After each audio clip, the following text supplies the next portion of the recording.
Hello, everybody, and welcome back to Odin's Movie Blog. I am the critic who is a cynic. Hope you're doing well, and today we've got some early review numbers coming out for Terminator Dark Fate, which comes out next weekend. It's a film that I, in all honesty, just want to come out already just so that we can find out just how bad or how decent at best it is, based on everything we've seen from the trailers, based on everything that we're even hearing from critics who you would think would actually try and laud this film and try and support this film because of the messages it seems to be pushing, aren't even coming to bat for this film, which is the early indication here over from Bounding Into Comics, who luckily is covering sites like Rotten Tomatoes, so that way I don't have to actually go to their websites. But Terminator Dark Fate, Rotten Tomatoes, and Metacritic scores have been revealed. Thank you to John F. Trent for doing the work for us, because Lord knows I don't want to give them any more clicks than I need to. So the critics gave the film a 6.17 out of 10 average rating, 67% fresh rating from critics. I don't think I highly doubt that number is going to get any higher than that. Normally when a film starts off that low, the more and more people that go to see it, only 76 critics as of the last time they've updated have actually seen it. It tends to go much lower than that. You usually don't have a movie starting off low and getting any higher. Normally if it's really good, it'll start off really high and maybe we'll even out just a little bit. But when it starts off low, it tends to drop a little bit more rather than actually jump up a little bit. But 51 fresh ratings to 25 rotten ratings. And as I always say, I like to look at that average rating because that means it got a 61%. So even though 67% of the critics decided to check off on their little fresh rating, even though that whole system is broken, 6.17 out of 10 is the average score. That's a failing score of a movie that no one asked for, especially after a film like Terminator Dark Fate. No one wanted another Terminator film, because unless you're going to have someone like James Cameron direct and write the movie, there is no reason to make them, unless you're trying to hold on to the rights or keep them relevant or think you can make a quick buck, even though we know that those are the types of films, especially films like Genesis, that have bombed at the box office, have not done very well at the box office, and have still cost a crap ton of money to make. If we need yet another one of those box office bombs in order to get the message across, okay, then I will sit home and will not see this film, or I will find it and watch it in another means, allegedly speaking, of course.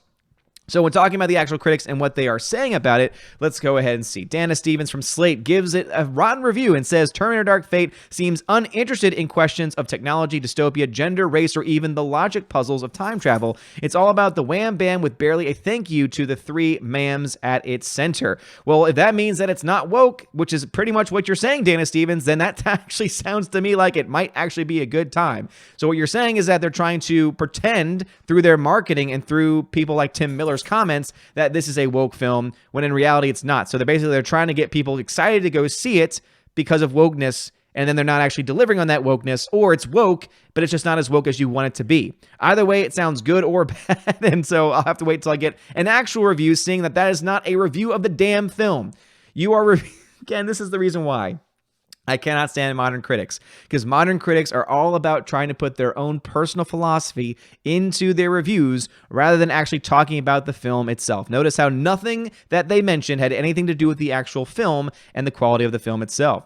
Over on Vulture, David Edelstein says, the technology of Terminator Dark Fate is exponentially more advanced, but the pacing is so unvaried that even the miracles make you say whatever. And that to me sounds like a much better review, which is interesting coming from Vulture. However, at least you're talking about pacing. That's an objective standard. Thank you so much for actually bringing something up. Matthew Thrift from Little White Lies gave it a 2 out of 5. Little White Lies gave it a 2 out of 5 and says, a film that, while returning to the founding chase picture premise of the franchise, appears to have been algorithmically conceived and directed by an AI filmmaking chip that somehow made it out of the Skynet lab back in 1991. I actually really like that review. It doesn't say much about the film, but hey, a little bit a little bit of that deprecating humor. I always tend to like that. Kevin Mara of The Times gave it a 4 out of 5 and says, what the film handsomely mines from the first 2 episodes, however, is the simple yet apparently elusive combination of kinetic momentum and emotional empathy. That tells me that this film is an action-packed movie, which could very well be enough for many people. You could potentially see an audience rating that's very high here. The reason why I don't have high hopes for that is because of the way the marketing has actually been for this film, and also the words of the director himself that just don't give me a lot of high hopes for it. David Elreich of IndieWire says, Tim Miller's competent but coma-inducing. Oh, damn. Tim Miller's competent but coma-inducing Terminator Dark Fate has no real reason to feel this far past its expiration date.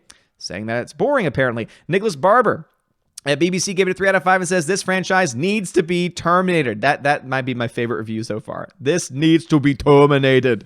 I actually will have to agree with you, Nicholas Barber at BBC, because this is a franchise that I love. I love the first Terminator film. I even love more so the Terminator 2 film. Terminator 2 is by far my all-time favorite Terminator film, and also one of my favorite action films of all time. One of my favorite rides at Universal Studios was the Terminator ride, where you went in through this process of Cyberdyne systems and you actually had actors on stage and you had basically a clip that was taken that was supposed to be from Terminator 2, but it was able to turn it on its head and turn it into something else.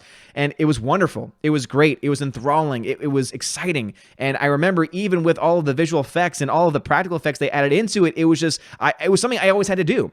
It was so funny because my family members would always say, I don't get it. We've done this before. It's nothing new. But I would always love it. I was the reason why we would always go to that ride, because I was the one that was always pushing, saying, I love this because I love this franchise. I love this movie. That's why when Rise of the Machines came out, I was like, yeah, you know what? It's not that great, but hey, you know what? Some of the stunts were actually pretty cool, which there are some really cool practical stunts that are in Rise of the Machines. Then, of course, waited for Terminator Salvation, where I was excited because, hey, they're going to be taking the story in a direction that it's never gone before, because it's going to actually go to Judgment Day and have an entire film set in that region. Of course, there's a lot of narrative flaws with that film. And then, of course, we got the ill-fated Terminator Genesis, which was a complete crapshoot, was a complete crap fest, and really had no reason to exist. But what happened? James Cameron came out and said, it's a great movie, everyone, even though I just produced it, but I have to say it's great because guess what? I get a paycheck, which seems to be exactly what they did for this film, which is why when people say, oh, no, this one's different because James Cameron's involved.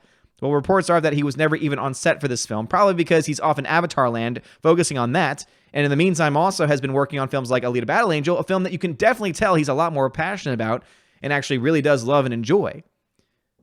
It's sad. It's sad to see this franchise go the way it is because I'm a huge Terminator fan. Thomas Hodkinson says, Terminator 6 is a worthy addition to the series, which shows that whatever the thing is that separates us from machines and which machines will never be able to fake, Arnie has it, and it still counts.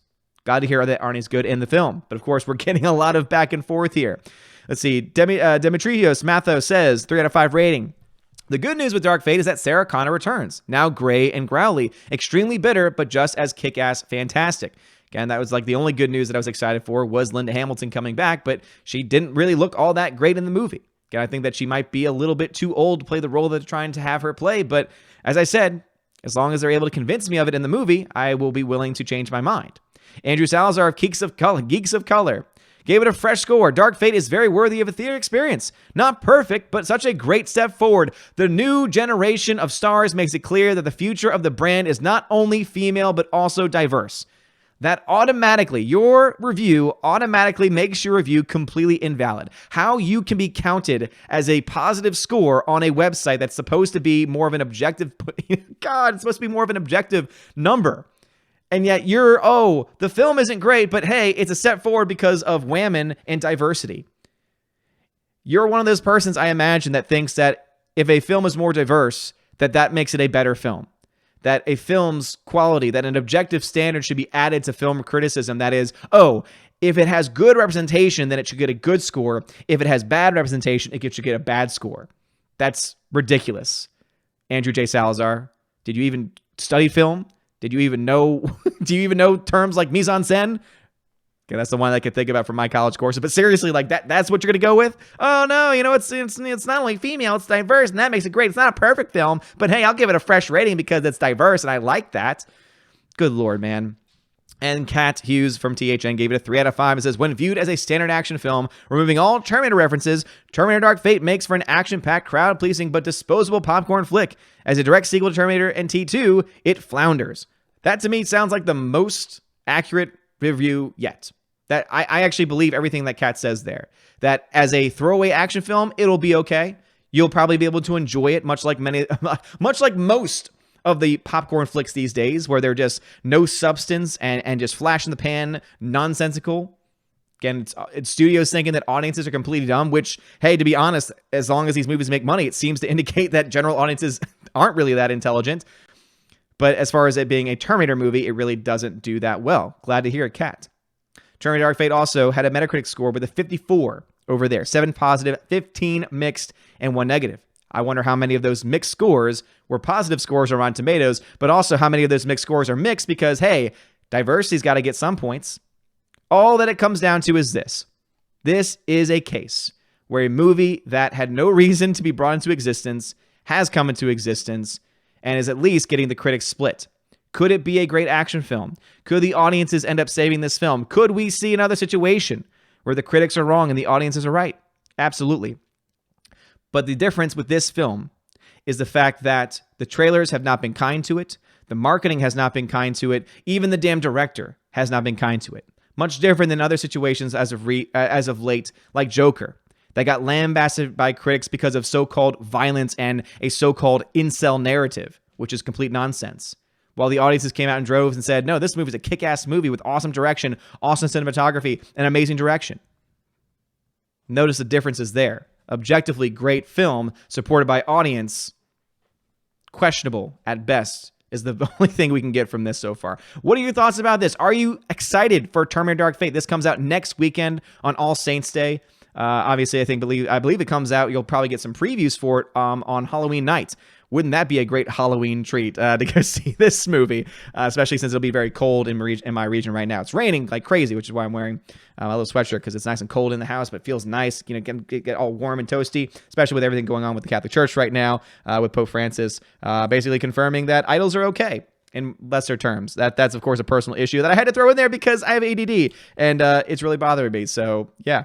Pray for the Holy Father. Anyway, thank you so much for watching the video. If you like this video, smash that like button, give me a subscribe. It helps me out a lot. You're all amazing and beautiful people. Let me know your thoughts about Terminator Dark Fate. Are you excited for it? Do you want to see it? Do you even care at this point? I'm kind of in that bag where it's like, I want the film to come out so that way we can just put it in our past and say, oh, well, you know what? At least Terminator 2 is still great. Anyway, thanks for watching the video. Have a wonderful day. And as always, God bless.